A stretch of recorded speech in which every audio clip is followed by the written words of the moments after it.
Здраво на сите! Ова се мои рецепти и денес ќе готвиме заедно со Лудо, готвач член на нашата веб страница. Таа ќе подготви еден од нејзините најпопуларни рецепти, традиционално домашно сирење.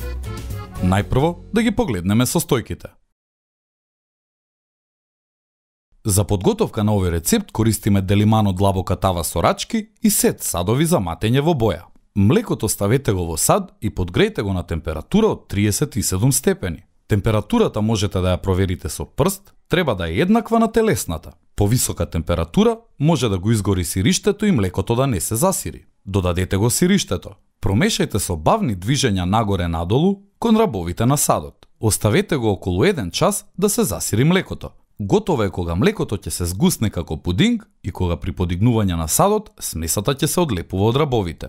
Исечете ја смесата на коцки и повторно оставете ја да излезе течноста, односно сурутката од неа.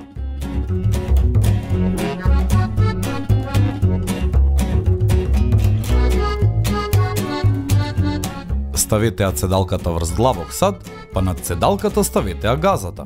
Истурете ги засирените коцки во цедалката со газа. Фатете ги краевите на газата и почнете со цедење на сирењето.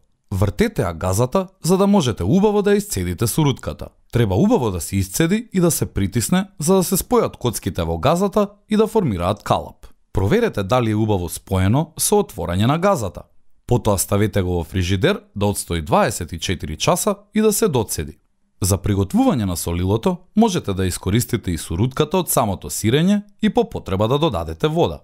Во зависност од количината на течноста за солило, додадете 12 до 15% неодирана сол.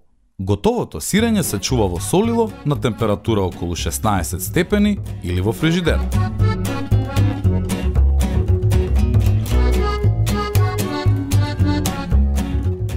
Го сервираме со леб, путер и домати.